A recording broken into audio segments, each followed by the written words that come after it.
contente de vous retrouver aujourd'hui pour une nouvelle vidéo. Vous l'aurez vu dans le titre, il s'agit du second update Young Adult et normalement on aura clôturé la session Young Adult pour le moment, en tout cas pour mes vieilles lectures, et on pourra passer à des lectures plus récentes. Aujourd'hui je vais vous parler encore une fois de... 5 livres. 5 c'est qu'il y en a un, enfin il y en a, j'ai lu un tome 1 et un tome 2 et je pense que je vais vous en parler en même temps, ce sera plus simple pour moi. Et voilà, donc c'est parti, on commence tout de suite parce que vous le savez, je parle toujours autant. Hein. Ça n'a pas changé, hein. J'ai un peu de mal à trouver mes mots, mais je parle toujours autant. En premier lieu, je vais vous parler de la saga Inaccessible de Katharine McGee. J'ai un gros doute sur le nom. Bon, de toute façon, vous le verrez si jamais je me suis trompée, hein, je le verrai aussi en montage. Donc Katharine McGee, publié chez Michel Lafon. Et je crois que mon tome 1, lui, vient de chez France Loisirs, si je dis pas de bêtises. Bon, je suis quasiment sûre de ne pas dire de bêtises, je sais que je l'ai acheté là-bas, mais est-ce que c'est une édition France Loisirs ou pas? That is the question. Bref. Inaccessible, c'est une saga que j'ai envie de découvrir depuis un petit moment. Je le voyais souvent, il y avait toujours le même tome qui attendait patiemment que quelqu'un daigne l'acheter à France Loisirs. Et au bout d'un moment, j'ai fini par me dévouer. Je me suis dit, allez, tu me fais de la peine. Et puis accessoirement, j'avais envie de rien d'autre. Et je me suis dit, ouais, autant acheter celui qui te fait envie depuis un petit moment maintenant. Au moins, ce sera fait, tu l'auras lu, hein, voilà. Et je ne le regrette pas puisque j'ai plutôt bien aimé cette saga. Il reste encore un tome à lire, hein. Je précise que j'ai lu que les deux premiers, que le tome 3 est sorti, je ne savais pas du tout qu'il était sorti d'ailleurs et je suis très contente et il me tarde de l'acheter et de le lire, comme ça je clôturerai la saga parce que je sais que si je l'achète pas et ne le lis pas bientôt, ce sera foutu, je le lirai jamais. Et comme j'ai quand même envie de savoir la fin, ce serait pas mal. Bref, je m'arrête là sur les élucubrations qui n'ont rien à voir avec ce que je voulais dire. Inaccessible donc, il s'agit d'une saga se déroulant dans un univers futuriste, je crois qu'on est en 2100 et quelques. Et Manhattan est symbolisé par une espèce de grande tour, il y en a plusieurs dans le monde, c'est des grandes tours de 1000 étages. Et voilà, et en fait à chaque étage va un peu correspondre à un rang social, puisque plus on est haut dans la tour, plus on a du pognon, clairement. Voilà, c'est un peu un Gossip Girl des temps modernes, quoi.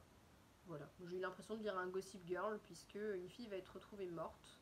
On va revenir en arrière pour comprendre ce qui s'est passé entre le moment où elle est tombée du toit et avant, et on va suivre la jeunesse dorée entre autres choses. Et voilà, on va suivre 6 personnages, 5. Leda, Eris, Ryan, Watt. J'en suis à 4, hein. La meuf qui est vachement à fond dedans. Oui, bah oui, ça doit être ça alors. Bah non, pourquoi je pensais qu'on en suivait plus, moi. N'importe quoi, ma pauvre fille. Si, on en suit 5. Iris, Avril, Leda, Rylin, Watt, ça fait 5. Oh là là, mais je sais même plus compter, ma pauvre fille, ça ne va plus, ça ne va plus, ça ne va plus. Bref, on va suivre ces 5 personnages qui sont tous issus de milieux différents, puisque Rylin et Watt, eux, sont plutôt pas aisés du tout. Hein. Rylin, c'est même... elle galère carrément, j'en ai debout. Et puis on va suivre Avril qui vit au 1000e étage, donc qui est la famille la plus riche de la tour. C'était pas censé être un symbole de tour, mais vous avez compris. Voilà, et puis Leda et Eris qui sont également particulièrement riches, toutes les deux. Voilà, et qui sont amies, elles évoluent dans le même cercle. Voilà. On va suivre ces personnages, et ce qui est vachement intéressant, c'est que du coup, ils sont très différents. C'est des personnages tous vraiment différents, avec un passé différent, et avec une histoire différente, et une intrigue différente. Et petit à petit, on va voir qu'ils sont tous reliés. Qu'ils se relient tous les uns aux autres pour X raisons, et c'est vachement intéressant de voir la manière dont c'est fait. Ce qui est sympa, parce que c'est pas une lecture transcendante non plus, mais moi j'ai apprécié cette lecture tout simplement parce que j'aime beaucoup Gossip Girl déjà. Il y avait un petit côté Pretty Little Liars et Gossip Girl, le côté jeunesse dorée pour Gossip Girl, et le côté un peu cette espèce pendant tout le bouquin on se pose la question, mais qu'est-ce qui s'est passé? Est-ce qu'elle a sauté? Est-ce qu'on l'a poussée? Est-ce que... Voilà, on ne sait pas ce qui s'est passé, pourquoi cette nana est tombée, et surtout on ne sait même pas qui c'est. On se doute que c'est une des gonzesses, mais laquelle on ne sait pas, et jusqu'à la fin on ne le sait pas quoi. Et personnellement j'ai vraiment adoré cette ambiance, je l'ai trouvé très sympa. Ce que je trouve un petit peu dommage, c'est que le côté futuriste est vachement développé, mais du coup des fois on nous laisse un peu comme ça, on nous balance des mots et on nous fait pas trop comprendre ce que c'est, puis voilà. Mais par contre l'univers est bien développé, donc c'est vrai que du coup au final on finit par rentrer dedans et à se dire oui ça doit être ça, et voilà. Et après petit à petit on finit par le comprendre, mais c'est vrai que tout de suite il y a 2-3 mots des fois j'étais un peu larguée, puis après j'ai fini par m'y faire en fait, et du coup ça s'est fait tout seul. Les deux tomes se lisent très bien, j'ai eu une petite préférence pour le tome 1, même si le tome 2 allait très bien dans la continuité aussi, qui avait vraiment ce côté très... en fait ça se lit tout seul, puisque même s'il y a des personnages qui nous intéressent moins, de toute façon ça saute d'un personnage à l'autre, etc. Dans le tome 2 en plus on peut comprendre un peu mieux le lien qu'il y a entre tous ces personnages depuis le tome 1.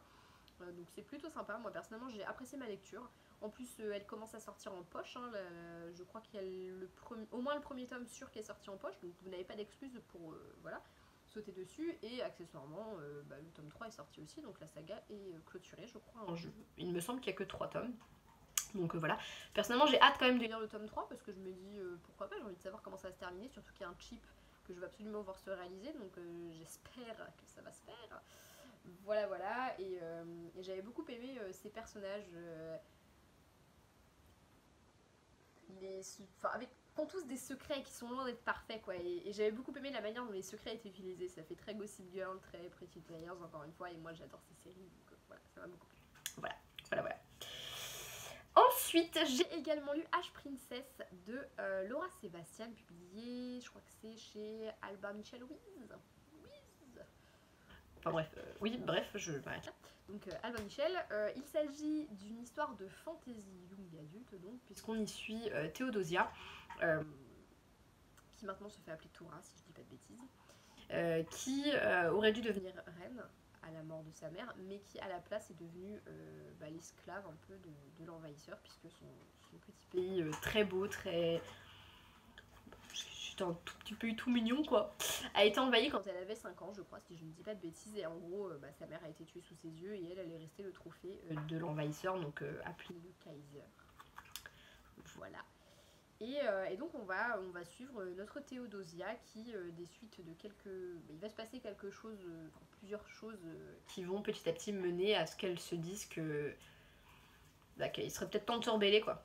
Voilà, pour faire très très simple, c'est encore une fois c'est compliqué à résumer. J'ai bien aimé cette lecture, j'irai pas jusqu'à dire que c'est un coup de cœur, mais c'est vrai que sur le moment ça s'est très très bien enchaîné, l'univers est très sympa, ça fait partie des univers que j'aime bien découvrir moi, donc voilà. L'histoire en elle-même m'a plu aussi, ça m'a fait penser au résumé de Reine de Cendre, de je ne sais plus, je crois que j'ai un doute sur le nom, bref, de Reine de Cendre, que j'ai emprunté à une amie à peu près au même moment où j'ai acheté ce bouquin là. Et du coup j'ai hâte de lire la saga du Terling pour vous dire si c'est vraiment en lien, enfin si ça a vraiment les mêmes résonances. C'est une lecture que j'ai bien aimée, même si j'ai trouvé qu'il y avait quand même quelques défauts, un peu de clichés, par-ci par-là, il y a des choses qui sont attendues, un espèce de triangle amoureux qui va se dessiner, pareil, qui est attendu, il n'y a pas de... J'ai pas eu le sentiment d'être surprise en fait dans ma lecture à un seul moment, j'ai pas retenu mon souffle pendant toute la fin par exemple, j'avais plus ou moins dans l'idée de ce qu'allait se passer. Cependant c'était pas une mauvaise lecture pour autant, la plume était pas désagréable, la narration également, je trouve que en fait on se laisse totalement porter d'un bout à l'autre du bouquin, ça se lit très très vite, je crois qu'à la fin j'arrivais pas à le lâcher. Comme je vous dis, j'ai pas retenu mon souffle, mais n'empêche que c'est une lecture qui se fait très facilement et dans laquelle une fois qu'on est plongé, on est plongé, donc... Non, ça se laisse lire carrément et j'ai quand même vachement hâte de lire la suite parce que du coup, voilà, ça appelle forcément une suite et une suite qui, je pense, va être vraiment vraiment explosive, donc j'ai très très hâte de voir ça et je vous conseille malgré tout ce bouquin, même si pour moi ça n'a pas été le coup de cœur de l'année, hein, ça reste une très très bonne lecture, en plus le livre est magnifique. Voilà, donc rien que pour ça, ça vaut le coup. Voilà, voilà. Ensuite j'ai lu le tome 2 de Warcross de Marilou, publié chez Pocket Jeunesse. Warcross ça se passe dans un... Je sais même pas si c'est vraiment futuriste parce que pour moi c'est quand même assez proche de notre époque et en même temps c'est un univers qui est pas le nôtre non plus, mais quand même quoi. Bref, on a l'impression d'être dans notre futur, hein, clairement, mais en même temps, ça nous parle vachement parce que ça veut rien dire. Oubliez tout ce que je viens de dire. Donc j'ai lu Warcross de Marilou, le tome 2, que j'attendais avec impatience, vraiment. Donc ça se déroule dans un univers un peu... Enfin, dans notre monde un peu futuriste, voilà, puisque la réalité virtuelle est partout, quoi, tout simplement. Notamment grâce au jeu Warcross, qui est trop cool. Moi je le trouve trop cool. J'aimerais trop qu'un jeu comme ça existe, c'est vachement cool. Et on va y suivre Emika qui est une hackeuse et qui va se faire choper, qui va se faire choper, pas vraiment, si un peu. Bon bref, elle va pirater la finale de Warcross et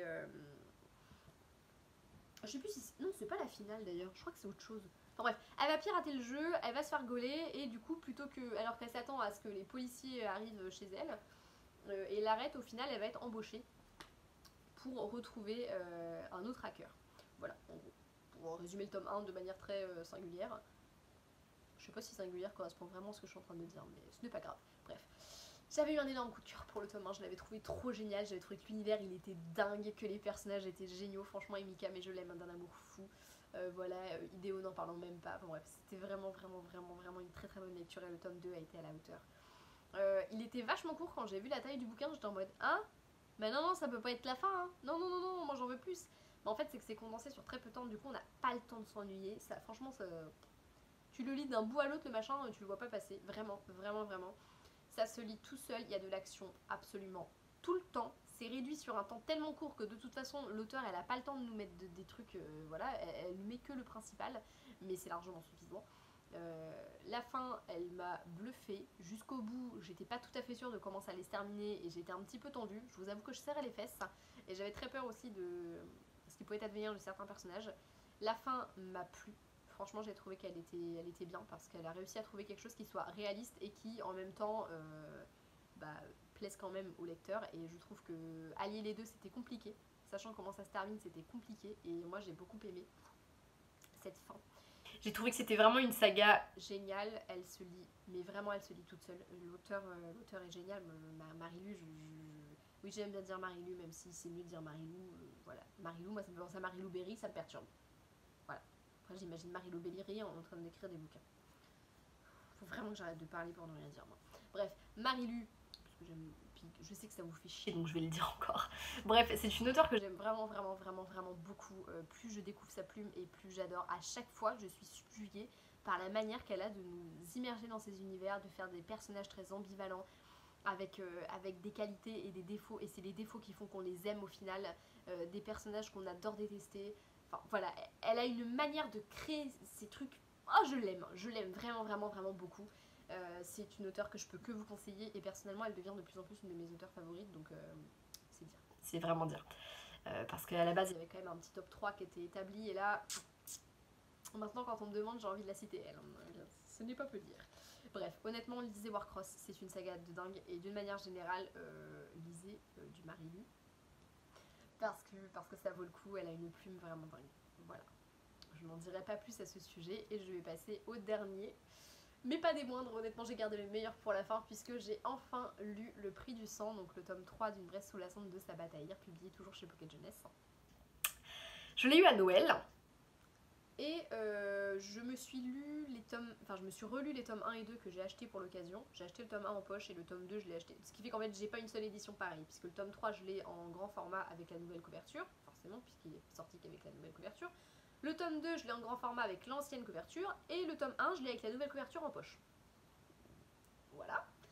Mais je ne pouvais pas passer à côté. J'avais trop envie de relire pour être vraiment à fond dans l'univers. Et ça n'a pas loupé. Je pense que c'était vraiment une très très bonne idée. Parce que du coup, j'étais complètement dedans. Et j'avais pas envie d'en sortir. Mais en même temps, ça a été plus facile d'en sortir. Parce que du coup, comme j'avais les autres tomes que je venais de me relire, en même temps j'avais l'envie d'en sortir quand même parce que je me trimballais les deux autres tomes qui étaient des relectures, enfin voilà, l'univers on va dire je l'avais bien éclusé et j'avais presque envie d'en sortir du coup, puis pour lire d'autres choses. Du coup je pense que c'était pas une mauvaise idée de ma part de faire ça comme ça.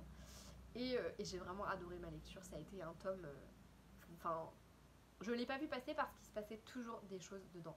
Il y avait des moments où j'arrêtais complètement de le lire, je lisais d'autres bouquins entre temps et puis je le laissais un petit peu en pause et puis hop je revenais dedans et là je m'enfilais les 3/4 du bouquin et c'était comme ça systématiquement. Du coup si je m'enfilais les 3/4 à chaque fois c'est un peu mensonger de dire ça sinon je l'aurais terminé très vite alors que je l'ai fait traîner parce que j'avais envie de le faire traîner. Mais disons que dès qu'on était lancé dedans tu peux pas lâcher le livre, tu peux pas parce que t'as envie de savoir la suite. Il y a de l'action tout le temps, on suit 3 personnages qui nous ambiancent tous autant les uns que les autres. Du coup, on peut pas s'arrêter. Il y a toujours de l'action. Si c'est pas avec l'un, ça va être avec l'autre. Et les actions des uns et des autres sont tellement éloignées et en même temps, c'est dans le même univers quand même. Et au final, souvent, ça dessert un peu les mêmes objectifs. Ou en tout cas des objectifs assez similaires. Donc ça se fait tout seul. Et oh là là, et les liens entre les personnages ils m'avaient tellement manqué, j'étais trop contente de les retrouver. Bref, ce tome 3 est génial. Je me rends compte que je vous ai pas du tout écrit l'univers d'Une Bresse sous la cendre, mais c'est un peu tard maintenant que voilà. Donc lisez-le, puis de toute façon si vous ne savez pas de quoi ça parle, c'est que vous ne l'avez pas lu et que vous êtes un hérétique et c'est pas bien parce que l'hérésie c'est mal. Non franchement, lisez Une Bresse sous la cendre, c'est une tuerie cette saga, moi Je sais pas pourquoi, hein. Je sais pas ce qu'elle nous fait, parce qu'en soi, elle a rien de dingue hein, quand on y réfléchit vraiment, mais je l'ai fait lire à mon frère, il l'adorait aussi, il l'a lu en une journée. Mon frère, il lit pas souvent, hein. Je sais que ça fait plusieurs fois que je parle des lectures de mon frère, mais en vrai, il lit 3 livres à l'année, lui, encore. 3 livres à l'année pour les années bissextiles. Voilà, c'est dire, honnêtement, il lit vraiment très très peu, mon frère. C'est pas un grand lecteur, mais non, il l'a lu le jour de Noël. Il s'est levé, il s'y est mis, puis le soir, quand je suis rentrée, il le terminait. Voilà. Donc, c'est qu'il a été complètement pris dedans, et non, c'est une saga de dingue, et le tome 3 est vraiment génial. En le relisant, je me suis rendu compte que le tome 2 m'avait quand même moins plu. Enfin, c'est pas qu'il m'a moins plu, non, c'est faux, il est génial aussi, mais en fait, je trouve qu'il est plus lent et que. Bah, en même temps, c'est là qu'on a un véritable tournant dans l'histoire, donc c'est peut-être aussi pour ça, mais c'est vrai que. En fait, je le lisais en me disant, est-ce que quand mon frère le lira, ça lui plaira autant que moi ça m'a plu? Et du coup, je voyais, on va dire, plus de choses qui faisaient que c'est vrai qu'il y a un moment où ça bifurque complètement dans le récit. Enfin bref. En tout cas, Le Prix du Sang était une super bonne lecture, j'ai adoré, j'ai eu un énorme coup de cœur et il me tarde de lire la suite et en même temps, je suis un peu comme beaucoup de fans, on n'a pas envie que ça se termine, donc on n'a pas trop hâte que le tome 4 sorte en fait au final. Voilà. Bref, j'ai terminé avec cette vidéo, je vous fais d'énormes bisous, lisez beaucoup, donnez-moi vos avis sur les livres si vous les avez lus, s'ils vous font envie, s'ils sont dans votre pile à lire ou quoi aux caisses, et je me ferai une joie de répondre à vos commentaires. Salut!